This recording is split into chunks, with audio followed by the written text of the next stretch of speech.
morning. This is Stan in Amsterdam, and you are listening to Light Talk. Hi, this is Steve in Dallas, Texas, and today we are chatting about how much you get paid, travel nightmares, and how not to start a fire on Light Talk.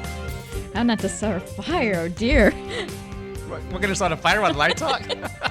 Hi everybody, this is Anne. I'm in San Clemente, and I am back on Light Talk.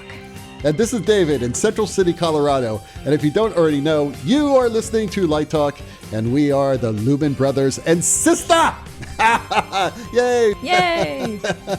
We'd like to welcome back our sister, Anne. Welcome back, Anne. Thank you for having me. Yeah, it's great. Actually, you're going to be on the next 3 shows. Oh my which goodness, is fantastic. I know. Fantastic. We're lucky. Thank God for that.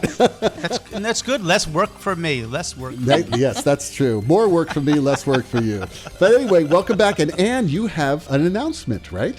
Yeah, I do. I wanted to put in a shameless plug, if that was all right with you all. Oh, we plug our stuff all the time. Tell us. We love those shameless things. Well, I have been lucky enough to be invited to go to the Prague Quadrennial coming up here, and I've got several things going on. I've got 2 presentations, which I think are already full, but one of them is on virtual reality and augmented reality, and the other one's on 3D printing. And then the next day, that's June 14th. On June 15th, I have 2 book signings from 3 to 5 in the afternoon. And then on Sunday, June 16th, I have what are basically portfolio reviews in this thing called Emergence Practice Exchange.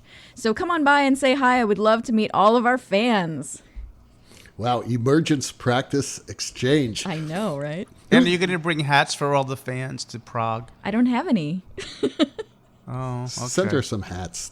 I mean, come on. I got plenty to carry. We'll take notes. I don't even have a hat. I gave my hat to the cast software guys. Yeah, I don't have a hat either. Mine's in my But that's all right. Yeah, I know. You're the only one with a hat left, unless Steve has a hat. Do you still have a hat, Steve? Nope. Oh, see, the hats are gone. They are I'm very proud of my collector's hat. I'm keeping it. Maybe they'll start appearing on eBay. Oh, gosh. Anyway, so unfortunately, we will not be in Prague. I wish I was, but Bummer. Can I take the train from Amsterdam you could. to And Prague? speaking of Amsterdam, how are things in Amsterdam? Well, I'll tell you that the canals are wonderful. Hey, don't forget to pick up the swag. You got all that information. I don't know what the hell you're talking about. Still a mystery to me. A couple of things before we get started today. We have some really exciting upcoming interviews. On June 22nd, we have Elaine McCarthy. And on July 27th, we have Ken Billington. 2 of my faves. That's right. And they are going to be very good. We've actually taped those already, and they are very, very exciting. So I'm sure our listeners are going to love these interviews. And what happened to me? 2 weeks ago, I took a trip to Madison, Wisconsin to check out the ETC factory. Now, as many of you know, last year we did the ETC workshop in the summer, and Stan and Steve were able to go out there, but I was not because I was doing a show. And they told me how great this factory was. And I finally got to go out there a couple of weeks ago. And I must say, it really is an amazing place. Mm-hmm. You didn't think a factory could be exciting, if I remember. It's lovely, yeah. What's so amazing about it, to me, first of all, they have this great European vibe where they take care of people. You know, it's all about people and how to make them happy. So they have this really cool town square area. They've got catering. They've got like a cafeteria. They have great places for people to eat.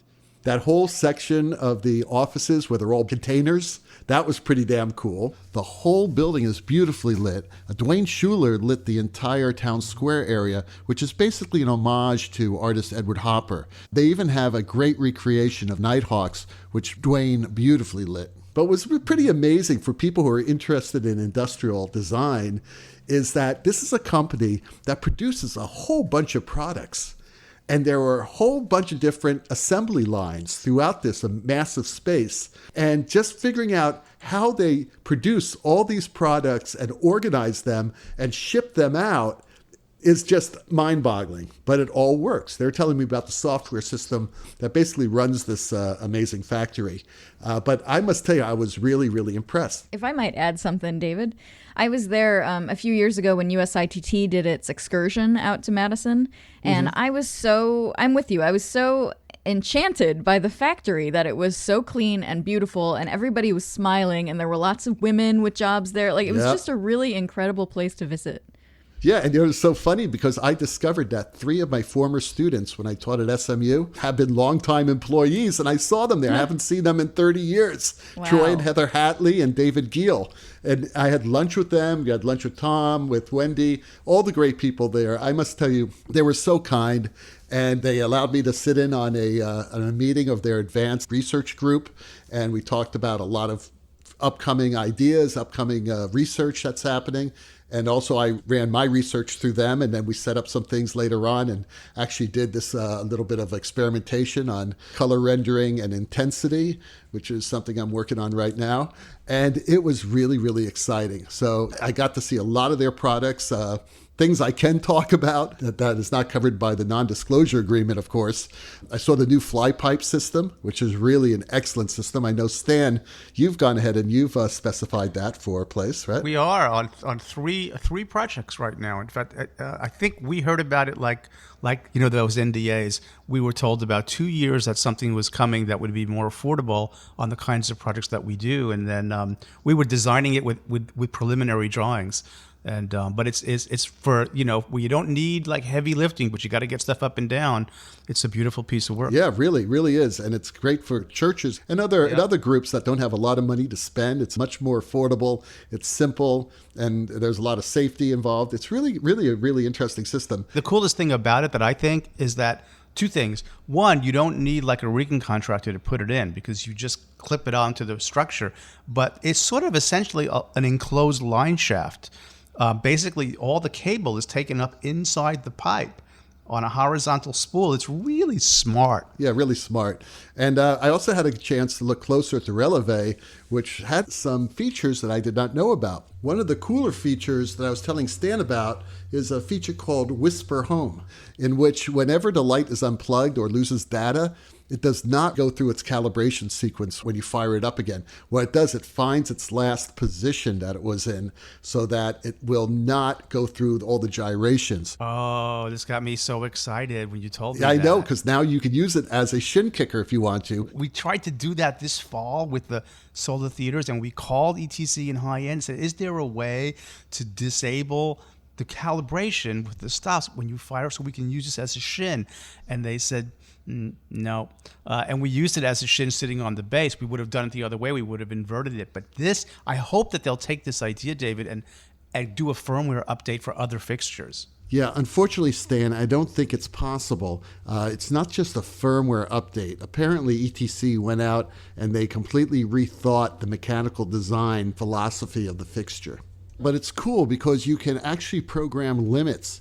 So you can say that the tilt can only go from plus 12 degrees to minus 20 degrees, so that even in startup, it will never go past those limits. So yes. That's what we need. I know. I love it. It's a great idea. I love it. And that's available now. So the Releve is pretty cool light. There are a lot of things I like about it. I like the diffusion. I like the additive color mixing in it. Even though I think it's only rated at like 6,000 lumens or around there, you actually get a much brighter saturate color. So I think that's very, very exciting. Again, I was talking about the advanced research group, what's going on with them right now, at least what I can talk about. There's just a lot of great people. It's just really a lot of great people. They put our names up and said the Lumen Brothers on the town. I saw that. That's got to go in the picture archive somewhere. So cool. It's very cool. So anyway, thanks to all. Wendy, of course, who arranged this. Matt, Luke, Tom, David, and Dave. We had a whole group of Daves there. It was fantastic. And anyone who I neglected to mention, you guys are great. I do appreciate it. So we can get started. Steve has our first listener question of the day. Yes, it's a question from Kathy in Oregon, and she writes, what is Zetex? At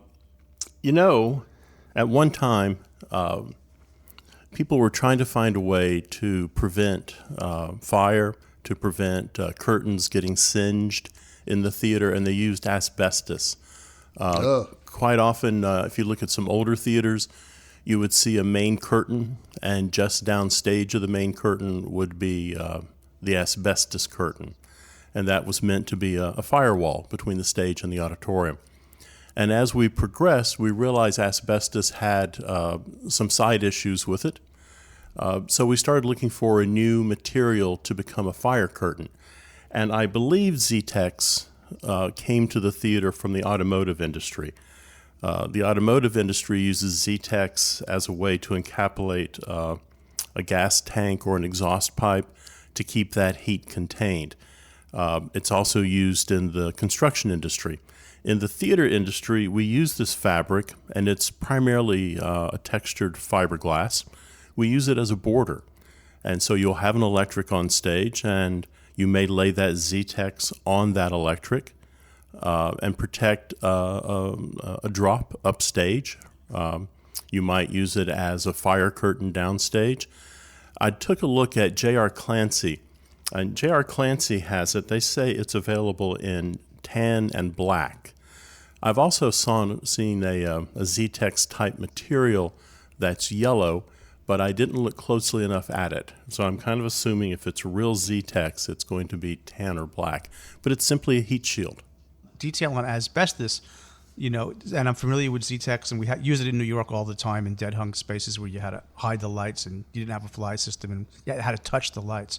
But, asbestos is only a problem, believe it or not, when it's what they call friable, meaning when it breaks down and it gets into the air and it gets inhaled.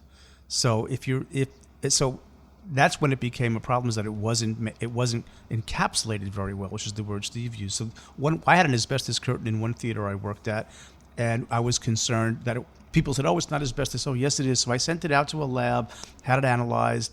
Bill Sapsis was a good friend of mine back then. We were doing a lot of work together, and it came back as asbestos. And then we did, but it was all in very good condition. And the engineers that we talked to said, all you got to do is paint it, and the paint will encapsulate that asbestos so it cannot break free, become friable, and get into the air. So that's why they take it out of buildings, because it's becoming friable and breaking down and getting into the air, and that's when it really becomes a carcinogen if you inhale it. You go to a baseball field, quite often in the outfield you'll see ads painted on the baseball field. Asbestos curtains were the same way. At the turn of the century, one of the ways that the theater owners offset the cost of buying an asbestos curtain is they would put ads on it. So for about half an hour before the show, the curtain was indeed painted, and it was painted with all these different ads. So then before the show opens up, the asbestos flies out and reveals the main curtain behind it. So it's just recently we weren't painting asbestos curtains.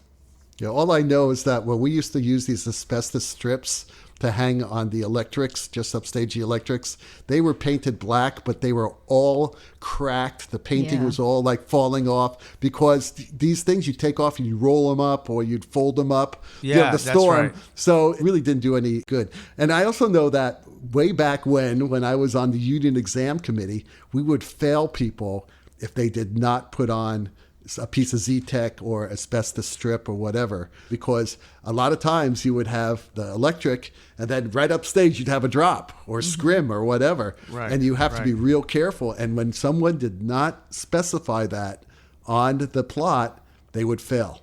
It was an instant fail for us. That's interesting. Yep.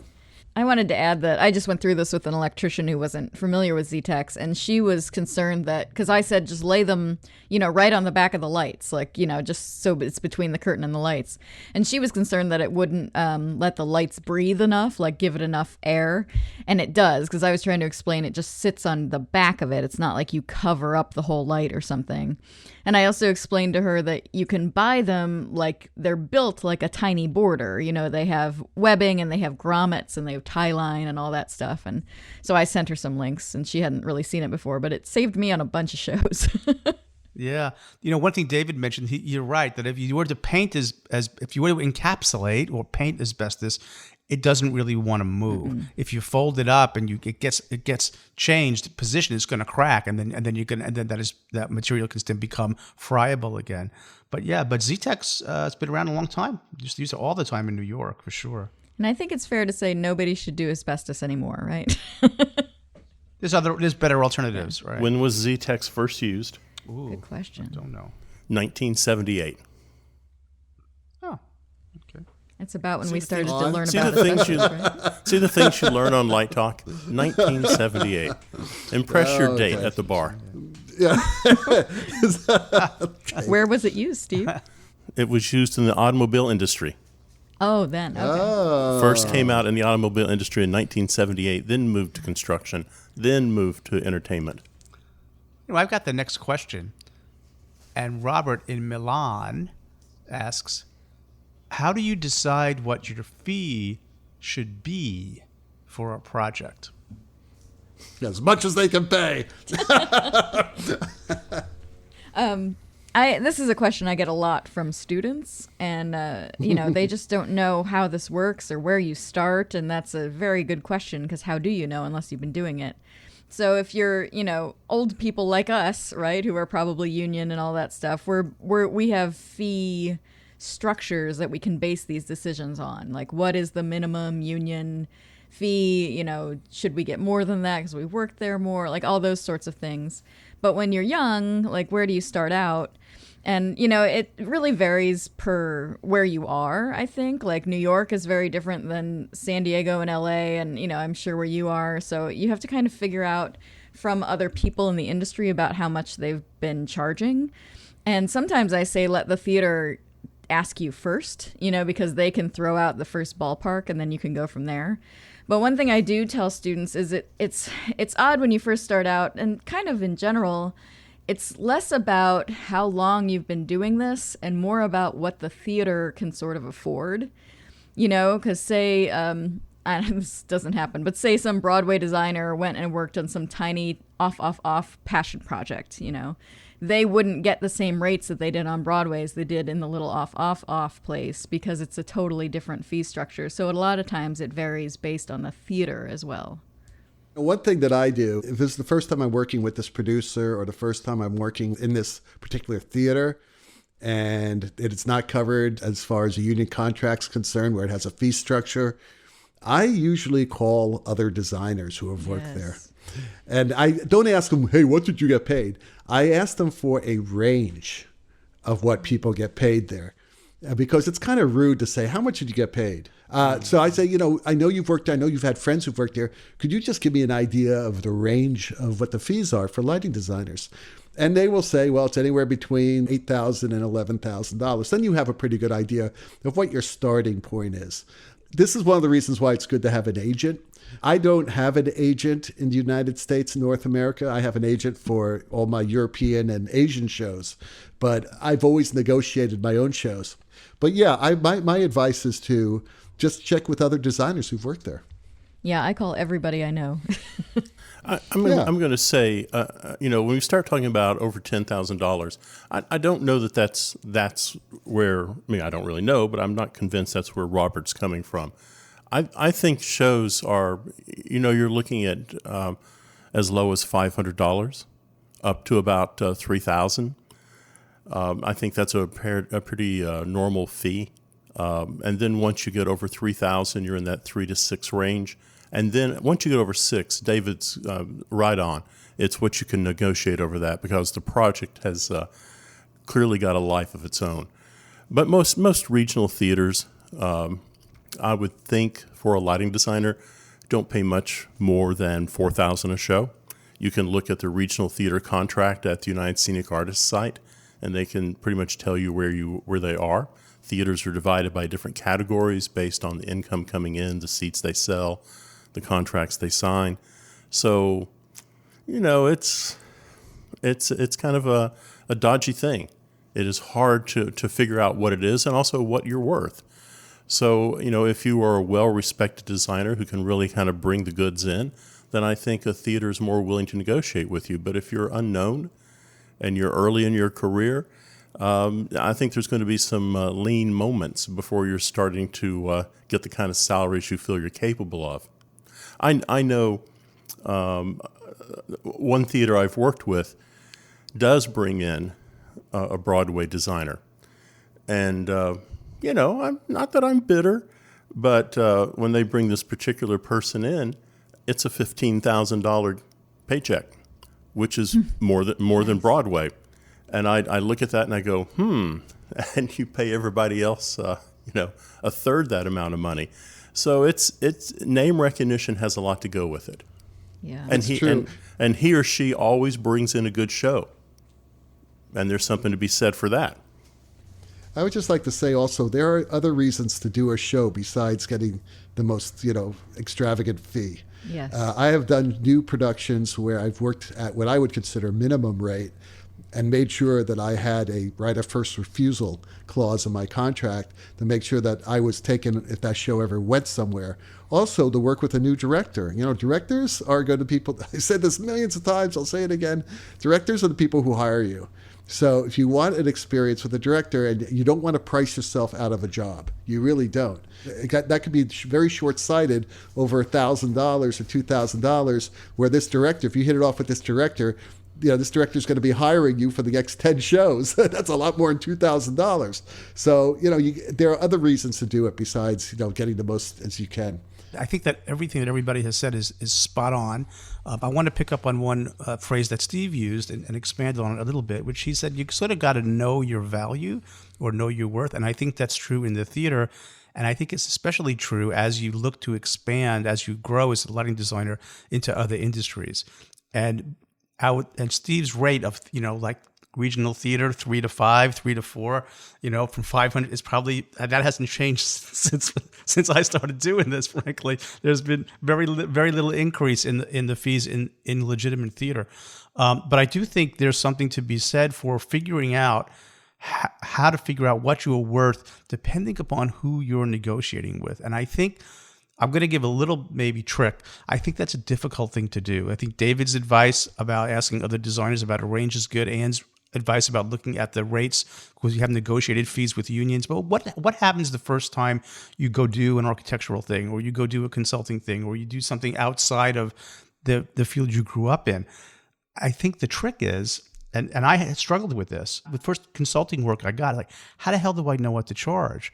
So, and I didn't have a name or a company. So it's sort of, if you're able somehow to get some mentorship from somebody who's in that field or get a sense of what other people are charging for similar work that you're doing, that at least gives you a range. And you might not ask for as much if you're starting out, but you get a sense of what is the spectrum from low to high. Well, I was just going to tell a short story about the lowest I've ever been paid for a project. Because I find that, like, now I'm in San Diego, my students get paid pretty well. It's like $500 to $1,800 per project, and I'm like, that's pretty good. Because in New York, like, you don't get paid that well when you're doing little projects. And so I tell them about the time I took an off Broadway show that I was very excited about for $75. It was $75 for like 2.5 or 3 weeks of work. And I had to leave 2 days out of that to go do the Chicago tour with Ken Billington. And so I brought in a student who was a friend of mine from grad school, and I paid her $50 because I felt bad not paying her enough. So I made $25. Yeah. You paid to do that I did show. pay to do that. I mean, show. I did that. I got an offer once to do a new play by Irene Fornes.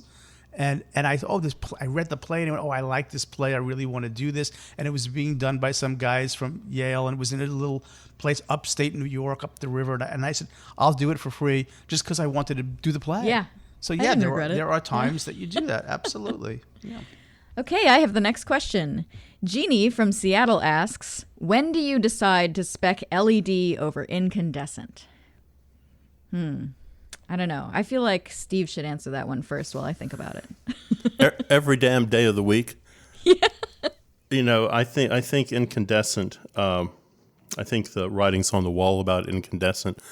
So I guess there's two things here. If you're talking about a rental project, I'm going to go with the best lighting fixture I can get, and that is very quickly moving toward LED.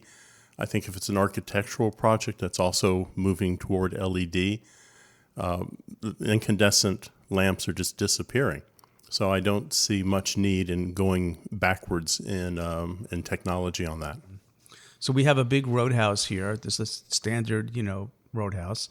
And we did a study on converting their lighting system. And the staff had a lot of concerns about, if you take us to full LED, we still have a lot of touring companies that come in, and they do all the major dance companies and whatnot. And they said, and they just might want some incandescent lamps. How will you handle that?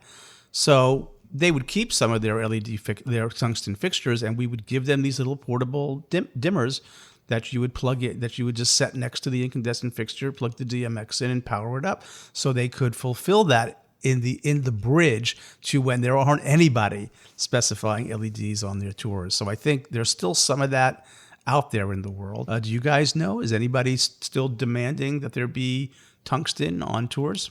On tours? I'd wonder about Alvin Ailey or somebody like that. That's they were specific about they did say that specific company, and that's a good question for Al Crawford, because some of those, when he talked about that when we interviewed him, some of them when he's trying to really duplicate with love the lighting that was done with that gel in that period. So they do, and he did say they have a mixture of tungsten. So when they tour, I don't know if they require that there be some tungsten technology on the incoming side, on the house's side. But 2 years ago, the guys here were concerned about that in our study about how we would convert them. I'll tell you, when I specify incandescent over LED, and that is for front light. That's what I was going to say. In two situations, Right. I had really good LED fixtures in the front. I mean, top of the line LED, and they worked very well for a lot of the box boom type positions and some color mixing in the front. But boy, was I glad I also had incandescent. In My Fair Lady, there's a specific scenes where I want the very warm feel for front light, and that was in Higgins's study, which is at least half of the show, by the way. And I just had incandescent fixtures in clear, and it looked beautiful. And you cannot get that as of this moment with LED fixtures. What are you going to do when the lamp is no longer available? I mean, Right. I've been told, I spoke very clearly to Sylvania. Par lamps are no longer in production. Yeah. I'm taking 72 out of production this month and replacing those with LED fixtures. So I think you bring up good points, but the world is changing. It is going to an LED fixture. I mean, the European Union has already moved us there. It's going to be probably another 5 years maybe before the United States moves the same direction. And I'm sure this has to send a chill down ETC's back. I was chatting with them a few days ago at Design Showcase East, and I think that magic number of Source 4s in sales is about 3 million. And they know the writing's on the wall. Oh yeah. And it must drive them crazy when people come out with LED fixtures that have adapters on them so that you can slam an ETC lens on your LED rear end. So you're getting that LED light, and you're getting that incredible optics that comes from ETC. Yeah, but most of those LEDs, there are exceptions, but they just don't have the same quality, in my opinion, as a luster. I think that there are some great LED Licos out there, like the Martin fixture is a really good LED Lico.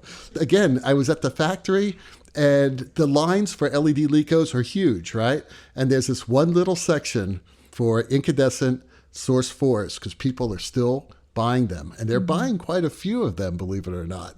The reason why the line is so small is because it's actually a very simple assembly, Right. But whereas you look at some of the LEDs, they got robots, they've got all these, they're testing and calibrating. Every single light is tested and color balanced. You guys saw it. It's really amazing. We don't specify in any new construction any tungsten. We've got 3 projects running right now, and it just doesn't make sense. And now I will tell you, in the Tampa project that we're doing, there's an area where there'll be toasts and presentations made in a gallery space, and it's a combination of, for the ambiance, it's a moving head, and for the face light, it's exactly the fixture you just mentioned. It's going to be the Martins.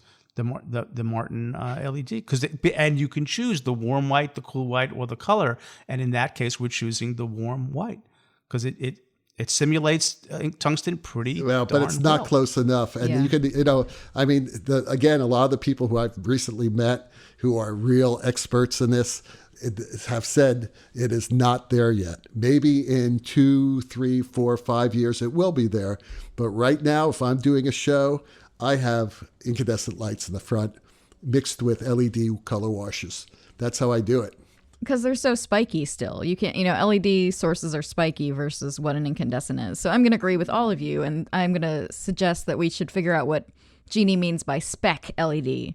Like, are we talking new construction? Because, then you'd spec all LED because, but are we renting instead? Like, are we specking like a rental package? So in that case, I would want incandescent as my front light with some Series 2 right next to them so that I could tone that front light. That would be amazing. So I'd think about it in those two different opportunities. See, Anne is the youngster here. I remember the same conversation going, and you guys should too, when incandescent lamps fell to tungsten halogen lamps. And it was the tungsten halogen was going to destroy the industry.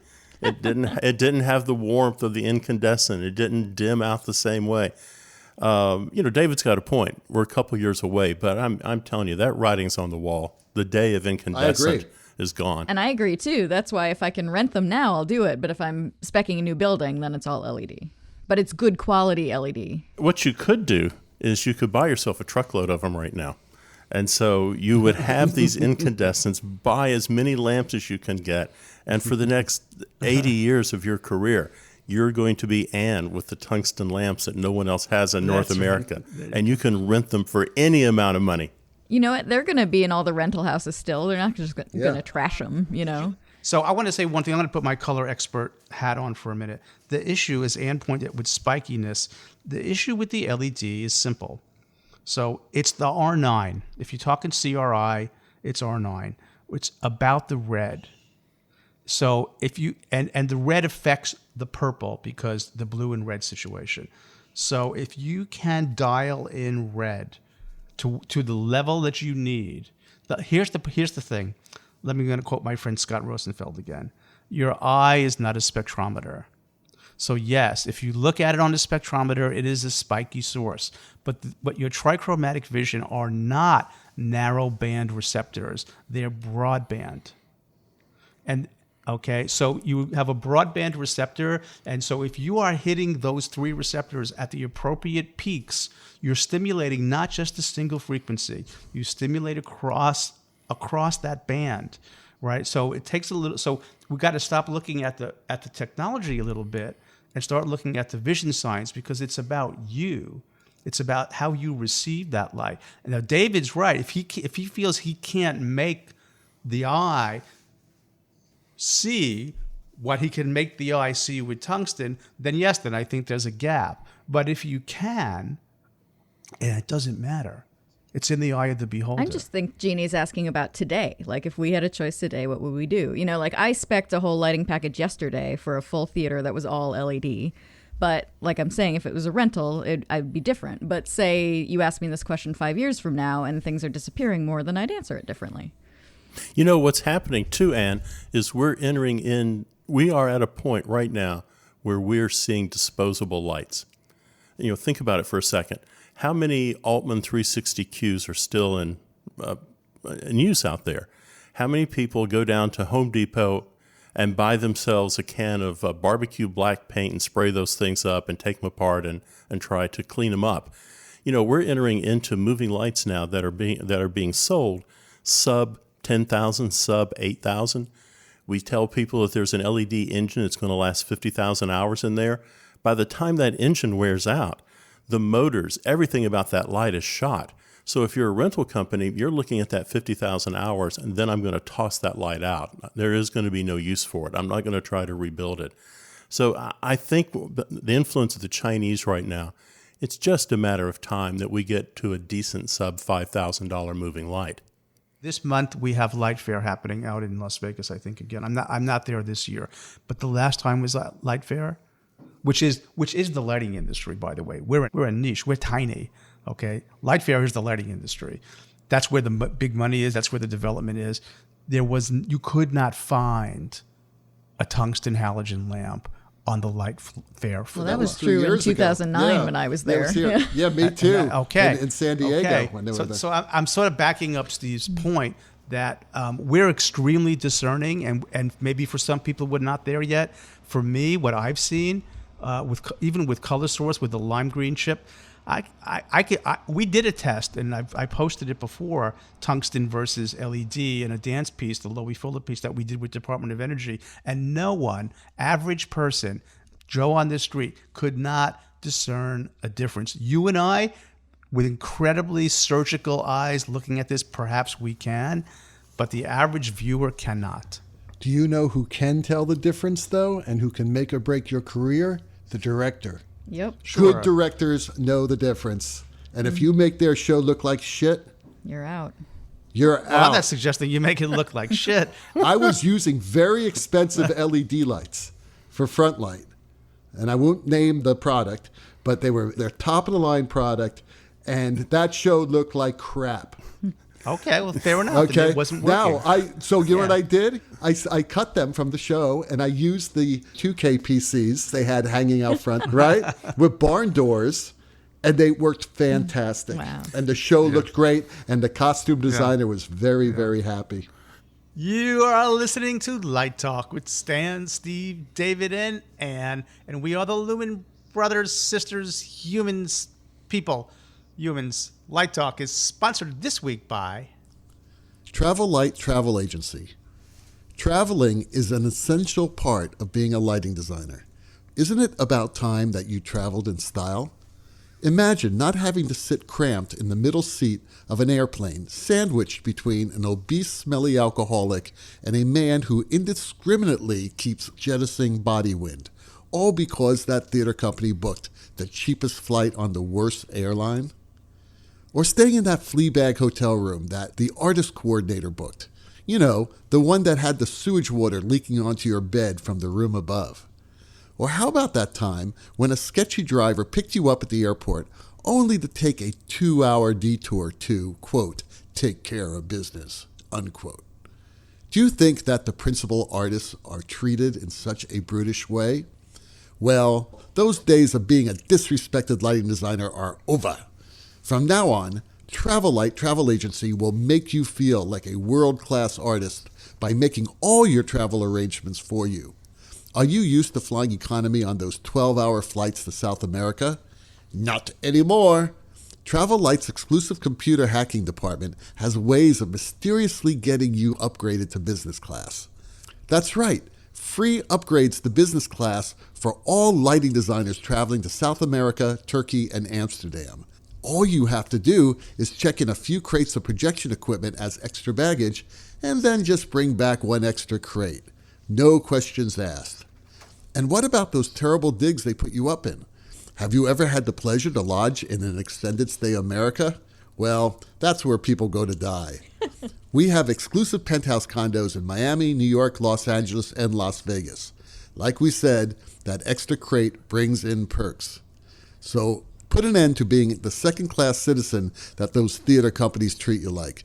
Let the specially trained agents at Travel Light Travel Agency treat you like the star you deserve to be. I could use that. I need to upgrade on my next trip. I think we can all use that. I know Stan can use it. Alrighty then, let's go back to Light Talk. David Spricht writes, Dear Lumen Brothers and Sistah, on a recent show, you talked about minimum light levels required on stage, but you avoided actually mentioning a specific number. Is there a typical minimum luminance you try to aim for when putting together a light plot? Like 20-foot candles, 50-foot candles, 200-foot candles? Well, I have an answer how I've been trained, and I also answered on the Facebook thing. 200-foot candles. That is what I stand by, and that's you'll all have different answers, I'm sure. That's but a minimum, Ann, or a maximum? that is the range I'm looking for when I'm putting a light down on a light plot. And the goal is having a uniform wash of light level, right? So like all the front lights, all the back lights, all the side lights are all at about 200-foot candles. Now, if you add a special, it's probably a smaller diameter, which makes it much brighter. So sometimes I'll have a special or a follow spot that's like 345-foot candles, you know, that kind of thing. But the idea is you're getting a base level for everything. Now, if everything ends up being 170-foot candles, then at least you're getting a basis. Now, if you're in a small theater, maybe that's too much because there'll be a lot of amber drift when you're dimming things. But that's what I've learned. It's what a lot of people I've worked with go for. And so that's what I teach is 200-foot candles. It has to do with the size of the auditorium or theater. But there's also one other variance that matters, and that is the zeitgeist of what people are used to right now, that they're seeing these super bright television shows right now. I mean, I cannot believe how bright TVs have gotten. And that is going to affect people's sensitivity to light when they go to the theater. And aesthetic sensitivity as well, not only physical, but aesthetic as well. I think people are used to and desire brighter shows right now. Rachel from Israel asks, when designing out of town, what travel nightmares have you experienced? Oh my goodness, I think this is a David question. Well, everything in that ad was true, by the way, Right. and happened to me. So I'll rest my case. I think it's more interesting to find out what yours were. Art comes from life, right? I think the one I think of is I was an associate projections designer for Elaine McCarthy, and we used to ship all sorts of stuff over in a big case, and we put all this stuff in it, and it got stuck in customs for like 3 days or something. So we had to sit there trying to like do nothing in tech while we waited for customs. Oh, my travel nightmare is completely different. For me, it's, I'm not fluent in a dozen languages. So when I'm traveling around Europe, usually by train and usually at night, I pin a note on myself and it says like, wake me up in Berlin. So that the people can get, it's saved me a couple times. The conductors come by and gone, we're pulling into Warsaw now. You wanted to be awakened. That's funny. Brilliant. I should have done that in New York. Yeah, right. Wake me up when I get the Columbus Circle, Wake me please. up before Queens, right? Don't let me travel to Bowling Green for whatever reason. I did that too many times. Wake up in the wrong place. I'll make a confession. So this should be a good ending for the show. So I was on tour one time, and some of us stayed in the same hotel room, and everybody liked to pull practical jokes on each other, and I was usually the butt of a lot of those jokes. And one night, I guess I was sleeping pretty heavy. The other crew decided that they were going to do something to me without me knowing it, and I got up the next morning and I went to the bathroom, and I in the shower, and I looked down, and lo and behold, all 10 toenails are pink. Bright pink. They painted my toenails pink, and it wasn't coming off. Nobody had any remover. Oh, no. And I lived with those pink toenails for for quite a while. And I, first I was pretty pissed, and then I said, okay, you guys are funny. It wasn't really a nightmare, but it was a good practical joke. And I'll always remember that having such a good time with those guys, and they, it was all good natured, but that was pretty funny. But I was pretty shocked looking down, like, how the hell is that? Like hot pink or baby pink? Like hot pink, like it was one of the women, like it was guys and gals on the tour, and I one of the girls, I can't remember her name, I can picture her face, and they were, she just decided I think I might have been half asleep, and they were making jokes. Let's paint Stan's toenails because he's, and they did. So funny. And I didn't know. It was just kind of funny. Little too much information there, Stan. I think it's great, though. Hey, guys, that Hammond organ solo in the background tells us that once again you've spent another morning listening to Light Talk. Check out our website on lighttalk.org for future guests, and be sure to follow us on Facebook and subscribe to our podcast on iTunes, Spotify, and a cornucopia of other podcast sites. That way you will not miss a second of Light Talk fun. No guarantee is offered regarding the accuracy of any statements or opinions made on this podcast. And please remember that if you choose to litigate us, our wonderful law firm of Fleck, Flock, Flair, and Claire and their paralegal snoot will defend us until our retirement funds are depleted. Light Talk is written and produced by the Lumen Brothers and Sistah, coming to you from Central City, Amsterdam, San Clemente, and the Lone Star State. And be sure to tune in next week when we discuss how to deal with stress on your relationships while traveling, what technology is most impactful on your aesthetic, sustaining your success, and the future of gel. All of that, and someone's going to write a sponsor. Light Talk, broadcasting questionable lumen knowledge and humor around the world. We'll see you all next Saturday morning. Bye-bye from Light Talk. Bye, everybody. So long, everyone. Lumen Brothers.